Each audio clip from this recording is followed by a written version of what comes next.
15 फरवरी 2025 new Delhi station पर 8:45 पर एक अनाउंसमेंट होती है जिसने 18 लोगों की जान ले ली, जिसमें 3 बच्चे भी शामिल थे। नई दिल्ली रेलवे स्टेशन पर हुई भगदड़ के मामले में बड़ा खुलासा हुआ है। पोस्टमार्टम रिपोर्ट से पता चला है कि अधिकांश लोगों की मौत दम घुटने के कारण हुई। इस स्टेशन पे एवरेज हर रोज 7000 टिकट्स बुक होती थी, लेकिन उस दिन 9600 टिकट्स बुक हुई थी क्योंकि महाकुंभ चल रहा था।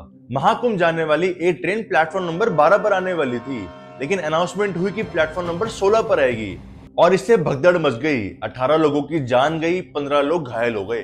वहाँ पे 16 नंबर पे अलाउंस हुआ कि 12 नंबर पे आएगा, तो 12 नंबर पे आए। कुछ देर के बाद बोल दी अलाउंस हो गया कि 16 नंबर पे जाएगा। इसी चलते भगदड़ हो गया, वहाँ पे जाम हो के आदमी मर गए चपा के। यह वीडियो क्रिस्टोफर नोलन ने तो नहीं बनाई है, लेकिन इससे समझ जाओगी कि कैसे हालात थे। इंडियन रेलवेज आज 68,000 किलोमीटर से भी ज्यादा के रेल नेटवर्क पर काम करती है। 2024-25 के लिए रेलवेज का 2.65 लाख करोड़ का बजट था, जिसमें से जनवरी 2025 तक 1.92 लाख करोड़ यूज हो गए थे। ये सारा पैसा रेलवेज की टेक्नोलॉजी, सेफ्टी, सिक्योरिटी ये सब इंप्रूव करने में लगा था, लेकिन इसके बाद भी रेलवेज के हालात काफी खराब हैं। India is reeling after its deadliest train crash in decades. क्यों बेपटरी हो जाती है ट्रेनें? देश में पिछले 14 महीनों में 4 बड़े रेल हादसे हुए हैं, जिसमें 320 से ज्यादा यात्रियों ने अपनी जान गंवा दी है। 2023-24 में 40 ट्रेन एक्सीडेंट्स हुए, जिसमें 313 लोगों की जान गई। पिछले 5 सालों में 200 ट्रेन एक्सीडेंट्स में 970 लोग घायल हो गए हैं और 350 प्लस लोगों की मौत हो गई है। और ये सिर्फ 17 रेलवे जोन्स का डेटा है। विकिपीडिया पर अगर ट्रेन एक्सीडेंट स्क्रॉल करने बैठोगे तो स्क्रॉल करते रह जाओगे, इतनी लंबी लिस्ट है। और इसके पीछे वेरियस रीजंस है। एक तो वैसा जिसमें रेलवेज ने खुद अपने पैरों पर कुल्हाड़ी मारी है। तो चलो आज की वीडियो में इंडियन रेलवेज की हिस्ट्री देखते हैं, उससे जुड़ी सारी प्रॉब्लम्स को समझते हैं और वीडियो के एंड में सॉल्यूशंस पर भी फोकस करते हैं। यात्रीगण कृपया ध्यान दें। 1853 मुंबई से थाने तक इंडिया का पहला लोकोमोटिव इंजन चलाया गया। ये सिर्फ 34 किलोमीटर लंबा था, लेकिन इंडिया की हिस्ट्री के लिए पहला कदम था। इसे ब्रिटिश ईस्ट इंडिया कंपनी ने अपनी नीड्स के लिए बनाया था, लेकिन धीरे धीरे सारी पब्लिक की ही नीड बन गया। 1947 तक इंडिया में 42,000 किलोमीटर से ज्यादा के रेल नेटवर्क बिक चुके थे और लगभग सारे बड़े शहर कनेक्ट हो गए थे। इंडिपेंडेंस पर गवर्नमेंट ने रेलवेज को नेशनलाइज कर दिया और इसे सस्ता और सेफ बनाने का काम शुरू कर दिया। 1970s और 80s में जनरल और स्लीपर कोचेस ऐड हुए, जिससे सभी के लिए ट्रैवल एक्सेसिबल बन गया। टिकट के प्राइस भी सस्ते थे। इसी वजह से ट्रेन सभी के लिए पहला मोटर ट्रांसपोर्टेशन बन गया और इसी के चलते 1990s में रेलवेज को पहली बार दिक्कतें आनी शुरू हो गई। PwC की रिपोर्ट के अकॉर्डिंग एक क्वार्टर से ज्यादा इंडियन ट्रेन ओवरलोड पर चलती है और 50% ट्रेन उसी ओवरलोड के पास जाने वाली हैं। रेलवेज में 13 लाख एम्प्लॉयज काम करते हैं, लेकिन इंडिया की बढ़ती पॉपुलेशन को केटर करने में वो नाकाम रह जाते हैं। सारी की सारी ट्रेन कैपेसिटी से ऊपर चलती हैं। एक जनरल कोच में 80 से 100 लोग आ सकते हैं, लेकिन हमारी ट्रेन में 200 से 250 लोग ट्रैवल कर रहे होते हैं। मैंने 2-4 बार मुंबई में लोकल ट्रेन से ट्रैवल किया है और वहां पर एक फेमस सेइंग है कि दादर में भीड़ आपको उतारती है और भीड़ के साथ ही आप चढ़ते हो। आपके मन मुताबिक आप उतार चढ़ाव नहीं कर सकते और इसी वजह से हजारों लोग मर जाते हैं। ओवर क्राउडेड ट्रेन से नीचे गिर जाते हैं, रेलवे ट्रैक क्रॉस करते हुए मर जाते हैं, ट्रेन के टॉप पर बैठे होते हैं तो हाई वोल्टेज तारों से मर जाते हैं। मुंबई लोकल में पिछले 20 सालों से हर रोज 7 से 8 लोगों की मौत हो जाती है। यूपी में हर रोज 6 से 7 लोग रेलवेज के अंदर मर जाते हैं और इससे रेलवेज की सेकंड प्रॉब्लम शुरू होती है, जो रेलवेज ने खुद अपने पैरों पर कुल्हाड़ी मारी है। आपको ओडिशा ट्रेन एक्सीडेंट याद होगा। यशवंतपुर हावड़ा एक्सप्रेस और चेन्नई कोरोमंडल एक्सप्रेस कोलाइड हो गई थी, जिसमें 288 लोगों की डेथ हो गई थी। इस ट्रेन में 24 कोचेज हैं और इंडिया की one of the longest train है। एक्सीडेंट से पहले ट्रेन में 70% कोचेस जनरल और स्लीपर के थे, लेकिन एक्सीडेंट के बाद सिर्फ 25% रह गए हैं। बाकी 75% एसी कोचेस हैं और यही रेलवेज की सेकंड बड़ी प्रॉब्लम है। यात्रीगण कृपया ध्यान दें। रेलवेज के अकॉर्डिंग 2023 में अप्रैल से अक्टूबर 390 करोड़ लोगों ने ट्रैवल किया है, जिसमें से 95.3% पॉपुलेशन ने जनरल और स्लीपर कोचेस में ट्रैवल किया है। सिर्फ 4.7% लोग एसी कोचेस में गए हैं, लेकिन रेलवेज उसके बावजूद जनरल कोचेस को हटा के एसी कोचेस बढ़ाई जा रही है। कोलकाता से निकलने वाली 3 ट्रेन का एग्जाम्पल लेते हैं। 2009 में कोलकाता चेन्नई एक्सप्रेस में 73% जनरल कोचेस थे और 27% एसी कोचेस थे और 2022 में ये नंबर 56% और 44% पर आ गया है। कोलकाता टू हैदराबाद 2008 में 79% स्लीपर कोचेस, 21% एसी कोचेस, लेकिन 2022 आते आते रेशियो 55-45 हो गया है। कोलकाता बेंगलोर में इनिशियल वेटेज तो हैदराबाद जितनी है, लेकिन 2022 आते आते almost half AC half general coaches हो गए हैं। और इससे रेलवेज अपना रेवेन्यू तो बढ़ा रही है, लेकिन साथ में अपनी दिक्कतें भी बढ़ा रही है। एक जनरल कोच में 82 से 100 पैसेंजर्स बैठते हैं। सिर्फ 2 कोचेस को जनरल से एसी रिप्लेस करने में हर महीने 5 से 6 हजार पैसेंजर्स इफेक्ट होते हैं।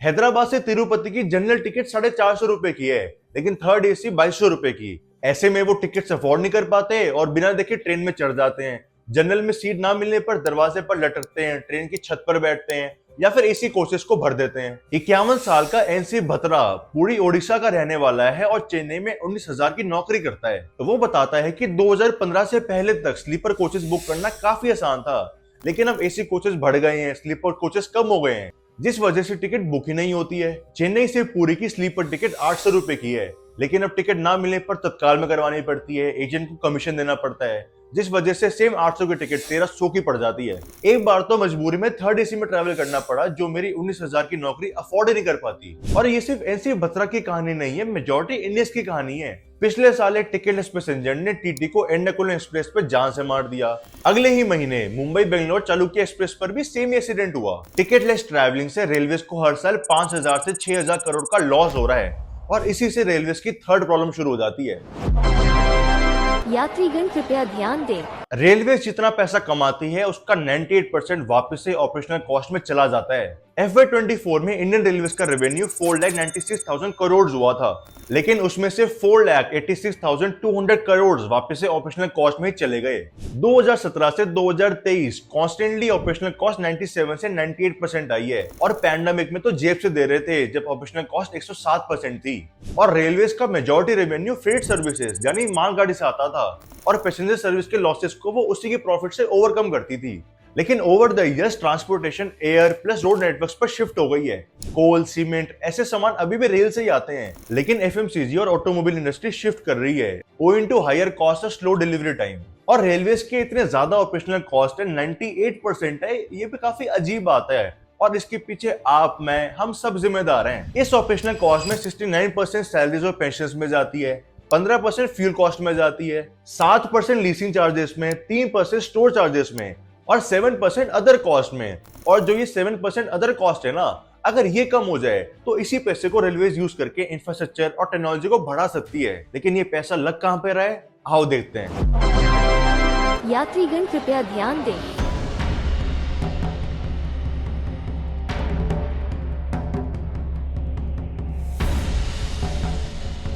एसी हो गया, थर्ड एसी का ये हाल है। इंडियन रेलवेज हर साल 1200 करोड़ रुपए गुटखा स्टेज को क्लियर करने में लगा देती है। इतने पैसे से 10 नई वंदे भारत ट्रेन आ जाएं, जो कि रेलवेज के इंफ्रास्ट्रक्चर को बूस्ट कर देगी। गुटखा थूकने पर 500 रुपए का फाइन भी लगा रखा है, लेकिन उससे फर्क क्या पड़ता है, फाइन दे कौन रहा है। इवन सरकार ने 42 स्टेशन पर एक स्टार्टअप के कियोस्क भी लगा रखे हैं, जिसका सिर्फ 5 रुपए का पाउच है। उसमें आप थूकते रहो और बाद में उसको फेंक दो, क्योंकि वो बायोडिग्रेडेबल है तो दिक्कत भी नहीं आती है। लेकिन RCB का ट्रॉफी जीतना और हमारा सिविक सेंस ठीक होना दोनों नामुमकिन है। अरे बाप रे, ये तो धोती खोल रहा है।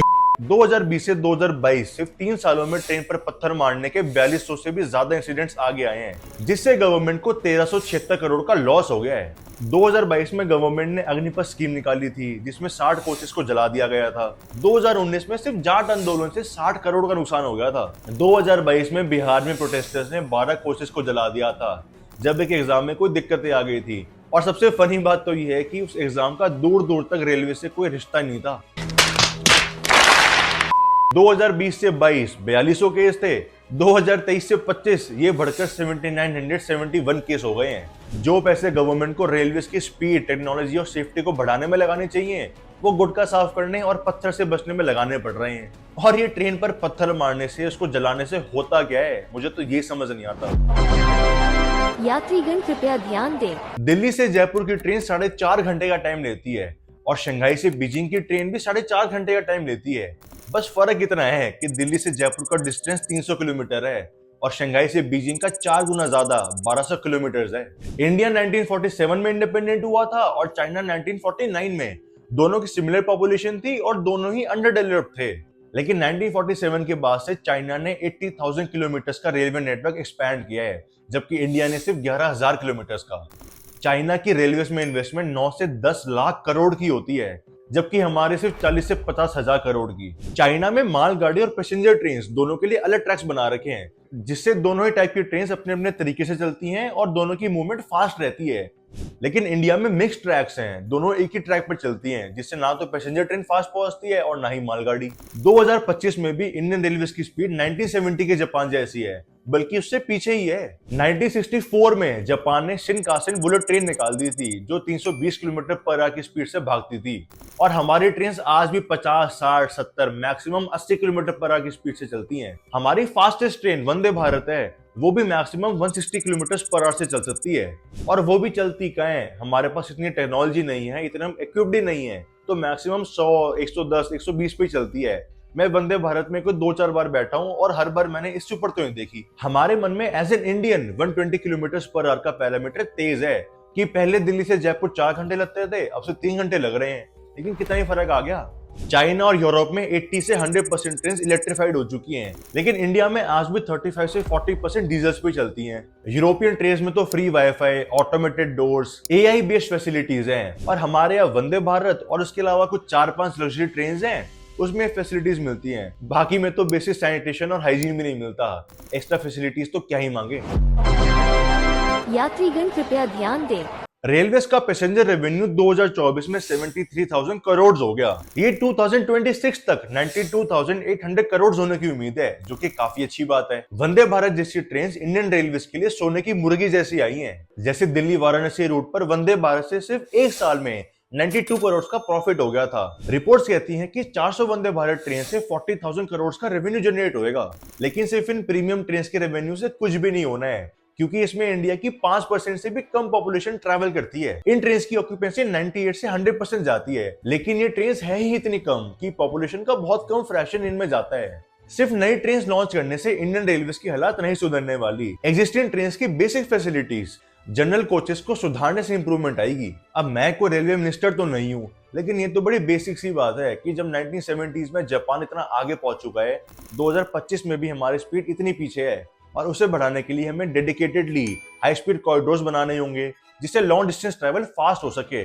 आज इंडिया में अगर शॉर्ट डिस्टेंस पर जाना है तो लोग बस या कार प्रेफर करते हैं, और अगर लंबा डिस्टेंस है तो लोग बाय फ्लाइट जाते हैं। और इस प्रॉब्लम को रेलवेज को सुधारना होगा, पुराने ट्रैक्स और सिग्नलिंग सिस्टम्स को सही करना होगा, जिससे एक्सीडेंट्स और डीरेलमेंट्स कम होंगे। सिर्फ पिछले एक साल में 40 ट्रेन एक्सीडेंट्स हो गए हैं, जिसमें 300 प्लस लोगों की मौत हो गई है। इंडिया में 1,30,000 रेलवे ब्रिजेस हैं, लेकिन उनमें से 25% 100 साल से भी ज्यादा पुराने हैं। इसीलिए एग्जिस्टिंग सिस्टम को बेहतर बनाने के बाद नए सिस्टम को लाने की जरूरत है। आपके इसके ऊपर क्या व्यूज हैं, क्या ओपिनियंस हैं, क्या सॉल्यूशंस हैं, मुझे कमेंट्स में जरूर बताना।